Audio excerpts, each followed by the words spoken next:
So here's the box that the 2017 edition of the Galaxy A7 comes in. To keep things simple, I'm going to be referring to it simply as the Galaxy A7. Anyway, opening up the box, we've got the A7 itself. Let's peel the protective plastic off. And there's this little sticker to the back, removing that.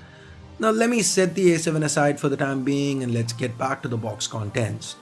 We've got IMEI stickers, the warranty card and a quick start guide, a 32GB microSD card, now that's nice, earphones, a micro USB to Type-C adapter, a Type-C cable and an adaptive fast charger. Oh, by the way, I did forget to show the SIM ejector tool, so here it is. Now getting back to the A7, Samsung's upped their design game here. It's almost like a bigger Galaxy S7 but without the shiny reflective back. It's still Gorilla Glass, 3D glass to the back and 2.5D to the front to be precise. It still seems to pick up smudges like crazy, but the A7 feels very premium in hand. By the way, this is one of the first Galaxy A phones to sport an IP68 certification, so it is as water and dust resistant as the Galaxy S7. Now let's take a closer look at the button placements.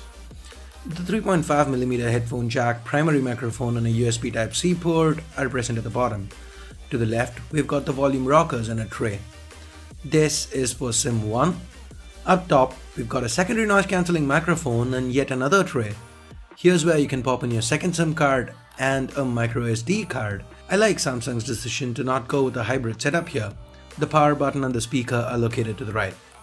To the front, on top, we've got the sensors, earpiece and a 16MP front-facing camera. That's followed by Samsung branding and a 5.7-inch Full HD Super AMOLED display, meaning a pixel density of about 385 pixels per inch. And at the bottom, we have the regular physical home key with a fingerprint scanner built in and flanked by the recent apps and back capacitive keys.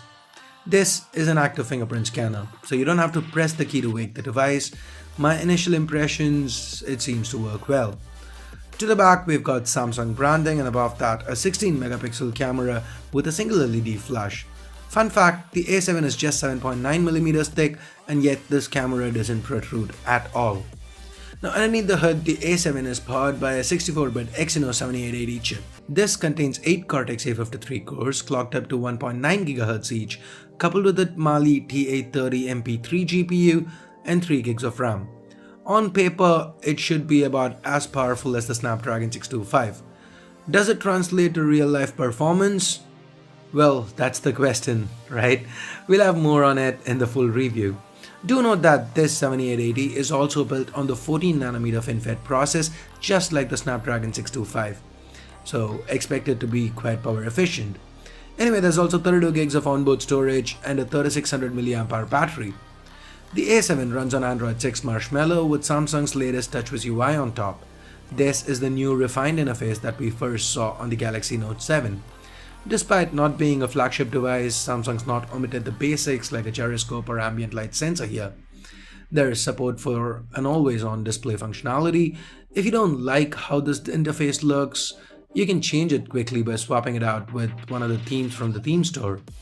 Other Samsung staples like the multi-window mode to run 2 apps side by side, or the floating window mode for enhanced multitasking, the secure folder, or the ultra power saving mode, they all make a return. There are only 2 major omissions here. Number 1, haptic feedback's been disabled. As always, you can enable it for the keyboard with a third-party app, but for the recent app and back keys, you just can't get it.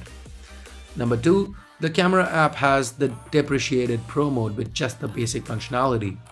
Now, talking about the camera, here are a few quick camera samples we shot around the office. Both the rear and front-facing cameras sport similar 16MP resolutions with similar f1.9 aperture. Let me know what you think about these samples. The Galaxy A7 is currently priced at around $425 or 29,000 Indian rupees. And while that's not as good a value as say the OnePlus 3T, given the branding, the premium build and the fact that people are okay paying 25,000 rupees for a Moto with a 625 underneath, this might just be a killer offering from Samsung. Anyway, I'll have more for you in the full review, so that's it for this quick unboxing. Give this video a thumbs up if you liked it, vote it down if you didn't, and for more videos like this including that full review, hit that subscribe button down below if you haven't already.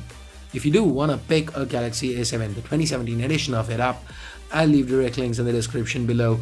Use them, that helps the channel out. So now that's done, if you're wondering what to watch next, here's a relevant video. Click that, hopefully you won't be disappointed.